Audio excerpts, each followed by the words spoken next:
जय हिंद दोस्तों, कैसे हैं आप सब। उम्मीद करते हैं अच्छा होंगे। एक बच्चा कल मैसेज कर रहा है कि सर कई साल से मेहनत कर रहे हैं और सिलेक्शन नहीं हो पा रहा। कई सारे कोचिंग्स भी हमने ज्वाइन कर लिया। कोचिंग में पढ़ने के बाद भी किसी भी तरह का कोई सिलेक्शन नहीं हो पा रहा। देखिए, असफलता शब्द से और जो अक्षर उसको हटाने के लिए मेहनत तो करना पड़ेगा आपको। इसका एक ही इलाज है, मेहनत। ठीक है, और जब मेहनत कर ही रहे हैं सक्सेस होने के लिए तो थोड़ा चाप के मेहनत कर दीजिए। अरे सफल हुए तो आपका परिवार खुश और असफल हुए तो आपका पड़ोसी खुश। ठीक है, तो मेहनत कीजिए दबा के। ठीक है, हमें आज पढ़ना था राष्ट्रपति पर महाभियोग। देखिए, संविधान के आर्टिकल 61 क्या कहता है कि यदि राष्ट्रपति संविधान का अतिक्रमण करते हैं, अतिक्रमण का मतलब यह होता है कि संविधान के विरुद्ध जाते हैं, मनमानी करते हैं, किसी भी तरह का क्या करते हैं, राष्ट्रपति मनमानी करते हैं। अगर राष्ट्रपति मनमानी कार्य करते हैं उसी को संविधान का अतिक्रमण कहा जाता है। अगर किसी भी तरह का मनमानी करते हैं तो उनके खिलाफ आर्टिकल 61 के तहत महाभियोग लाया जा सकता है। महाभियोग के द्वारा उनको हटाया जा सकता है उनके पद से। महाभियोग संसद के किसी भी सदन में लाया जा सकता है। संसद के विधानमंडल में नहीं, संसद के किसी भी सदन में, लोकसभा में या राज्यसभा में, दोनों सदन में से किसी भी सदन में लाया जा सकता है। ठीक है, ऐसा संकल्प लाने से पहले राष्ट्रपति को 14 दिन पूर्व लिखित सूचना दी जाती है कि भैया हम आपके विरुद्ध महाभियोग ला रहे हैं। ठीक है, इसके बाद जिस भी सदन में ये संकल्प लाया जाएगा वहां 1/4 ये महाभियोग की प्रक्रिया लाई जाएगी। वहां 1/4 कुल सदस्यों के द्वारा, कुल सदस्यों के 1/4 सदस्यों द्वारा ऐसा संकल्प लाया जाएगा। कुल सदस्यों, कुल जो सदस्य हैं उन सदस्यों के 1/4 सदस्यों द्वारा क्या किया जाएगा, ऐसा संकल्प लाया जाएगा। मतलब अगर 100 सदस्य हैं तो 25 सदस्यों द्वारा ऐसा क्या किया जाएगा, संकल्प लाया जाएगा। पुनः उस सदन की 2/3 बहुमत द्वारा ऐसा संकल्प पारित किया जाता है। जैसे पहली बात तो उसको किसी भी, या लोकसभा में राज्यसभा में, उस सदन में लाने से पहले राष्ट्रपति को 14 दिन की क्या की जाती है, 14 दिन पहले सूचना दिया जाता है। उसके बाद उस सदन के 1/4 सदस्यों द्वारा ऐसा संकल्प लाया जाता है। उसके बाद उस सदन के 2/3 सदस्यों द्वारा ऐसा संकल्प पारित किया जाता है। जब संकल्प पारित हो जाता है तो मान लीजिए लोकसभा में आया, तो जब संकल्प लोकसभा ने पारित कर दिया 2/3 के बहुमत से, तो यह सीधे सीधे राज्यसभा में जाता है। या राज्यसभा में आया होगा तो क्या किया जाएगा, मतलब किसी एक सदन में आ जाएगा, दूसरे सदन में जाएगा। दूसरा सदन क्या करता है, जो राष्ट्रपति पर जो भी मतलब अतिक्रमण करने का जो दोष लगा रहता है, जो दूसरा सदन होता है उसका जांच करता है। जांच करने के बाद उस बीच में जो वो सदन होता है राष्ट्रपति को अपना मत रखने का अवसर देता है कि आप बताइए यहाँ पे, या किसी अपने सदस्य के माध्यम से यहाँ पे अपना मत रखने का उसको छोड़ दिया जाता है। उसके बाद जो वो दूसरा सदन होता है 2/3 बहुमत से अगर पारित कर दिया तो राष्ट्रपति को अपना पद त्याग देना पड़ता है उसी दिन। ठीक है ना। इसमें क्या होता है, आर्टिकल 61 क्या कहता है, आर्टिकल 61 राष्ट्रपति पर महाभियोग की बात करता है। आर्टिकल जो 61 है राष्ट्रपति पर महाभियोग की बात करता है। आर्टिकल 61 राष्ट्रपति पर क्या करता है, महाभियोग की बात करता है। महाभियोग की प्रक्रिया का वर्णन किया गया आर्टिकल 61 के तहत। इसमें बताया गया कि संविधान का अतिक्रमण करने पर, संविधान का अतिक्रमण करने पर, संविधान का अतिक्रमण करने पर या अतिक्रमण करने के आधार पर राष्ट्रपति के विरुद्ध क्या किया, महाभियोग लाया जा सकता है। महाभियोग लाया जा सकता है। यदि राष्ट्रपति संविधान का अतिक्रमण करते हैं, मनमानी कार्य करते हैं, तो उनके विरुद्ध आर्टिकल 61 के तहत महाभियोग लाया जा सकता है। ठीक है, यह जो होता है संसद के किसी भी सदन में लाया जा सकता है, किसी भी सदन में लाया जा सकता है। संसद के 2 ही सदन होते हैं, लोकसभा होता है और एक राज्यसभा होता है। ठीक है, तो इन दोनों में से किसी भी सदन में लाया जा सकता है। लाने से पहले उनको 14 दिन पूर्व सूचना दी जाती है, पूर्व सूचना दे दी जाती है, सूचना दे दी जाती है किसको?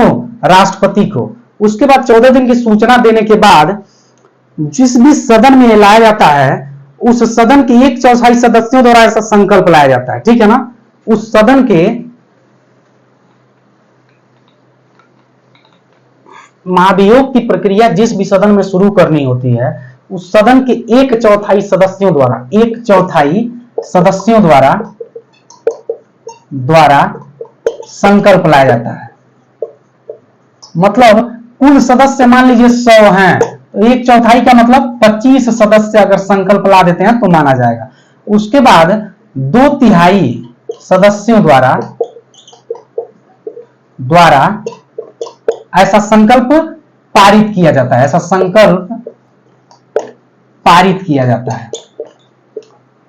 अगर उस सदन के 2/3 का मतलब मान लीजिए कुल 75 सदस्य हैं, ठीक है ना, या मान लीजिए 100 ही सदस्य हैं तो 2/3 का मतलब 67 सदस्य। यदि 67 सदस्य उस संकल्प को पारित कर देते हैं तो उस संकल्प कहां जाता है? सीधे दूसरे सदन में जाता है। वो संकल्प कहां जाता है? दूसरे सदन में जाता है। तो ये चीज कहां चली जाती है? दूसरा सदन उस चीज की जांच करता है या अन्वेषण करता है, अन्वेषण करता है। किसका? राष्ट्रपति पर लगे हुए इल्जाम का।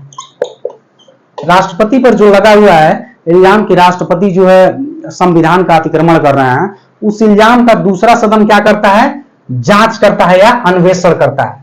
इसी बीच राष्ट्रपति को अपना पक्ष रखने के लिए कहा जाता है। राष्ट्रपति को अपना पक्ष रख सकते हैं, अपना पक्ष रख सकते हैं, अपना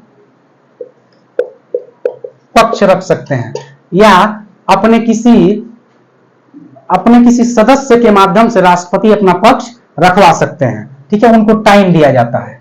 उसके बाद जांच करने के बाद यदि दूसरे सदन से 2/3 बहुमत से यदि यह संकल्प पारित हो गया, यदि यह संकल्प पारित हो गया तो उसी दिन से राष्ट्रपति का पद क्या हो जाएगा? रिक्त हो जाएगा। राष्ट्रपति को उनके पद से क्या कर दिया जाएगा? हटा दिया जाएगा। यदि दूसरा सदन 2/3 बहुमत से अगर संकल्प ऐसा पारित कर देता है तो उसी दिन से क्या हो जाएगा? राष्ट्रपति का पद जो है रिक्त हो जाएगा, ठीक है ना। राष्ट्रपति के महाभियोग से संबंधित कुछ महत्वपूर्ण टूल्स हैं जो हम बता दे रहे हैं आपको, यही सब एग्जाम में पूछे जाते हैं, ठीक है।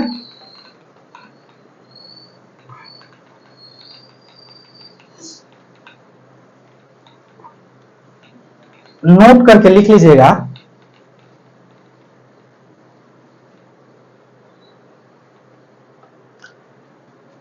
राष्ट्रपति के महाभियोग में, नोट यहां कर लीजिए, महाभियोग में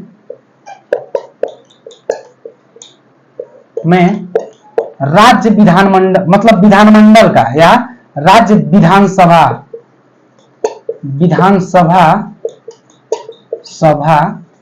या विधान परिषद की कोई भूमिका नहीं होती। यदि राष्ट्रपति के विरुद्ध महाभियोग लाया जाता है तो उससे राज्य विधान परिषद एवं राज्य विधानसभा एवं राज्य विधान परिषद का उससे कोई मतलब लेना देना नहीं रहता है, ठीक है। उसके बाद दूसरा नोट कीजिएगा, राष्ट्रपति के चुनाव में राज्य विधानसभा के सदस्य भाग लेते हैं लेकिन राज्य विधानसभा के सदस्य भाग नहीं लेते हैं चुनाव में। महाभियोग में इसमें से कोई भाग नहीं लेता है, जबकि राष्ट्रपति के महाभियोग में लोकसभा एवं राज्यसभा के निर्वाचित एवं गैर निर्वाचित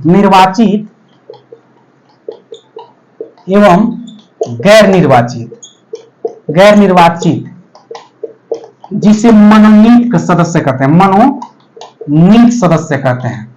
मतलब राष्ट्रपति के चुनाव में राष्ट्रपति के महाभियोग में निर्वाचित एवं गैर निर्वाचित, लोकसभा एवं राज्यसभा के निर्वाचित एवं गैर निर्वाचित दोनों सदस्य भाग लेते हैं उनके महाभियोग में, जबकि उनके निर्वाचन में उनके निर्वाचन में ओनली वन दोनों सदनों के निर्वाचित सदस्य भाग लेते थे, लेकिन महाभियोग में निर्वाचित एवं गैर निर्वाचित दोनों भाग लेते हैं। ठीक है, इसके बाद आर्टिकल 62 ये कहता है, आर्टिकल 61 तो मान लीजिए राष्ट्रपति पर महाभियोग लगाता है, लेकिन 62 ये कहता है,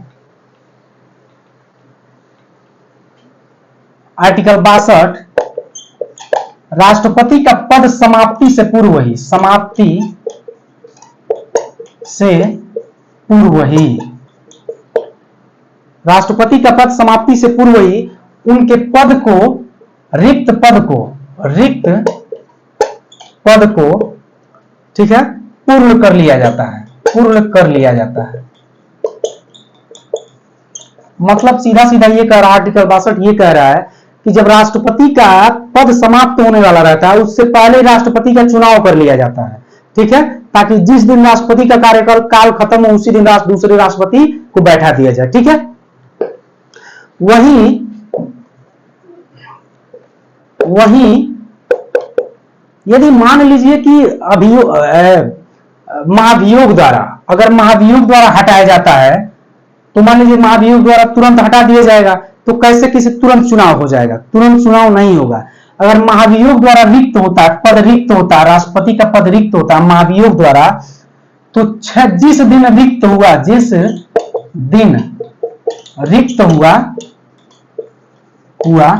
जिस दिन रिक्त हुआ उस दिन से 6 मंथ के भीतर, मंथ के अंदर एकदम चुनाव हो जाना चाहिए, निर्वाचन हो जाना चाहिए, निर्वाचन हो जाना चाहिए। मतलब मान लो महाभियोग द्वारा किसी राष्ट्रपति को हटा दिया गया तो तत्काल में राष्ट्रपति तो आ नहीं जाएंगे, तो उस दिन से, जिस दिन हटे राष्ट्रपति का पद खाली है, उसी दिन से 6 महीने के भीतर राष्ट्रपति का निर्वाचन हो जाना चाहिए, चुनाव के माध्यम से किसी राष्ट्रपति का सिलेक्शन हो जाना चाहिए। ठीक है, आज के लिए इतना ही, थैंक यू।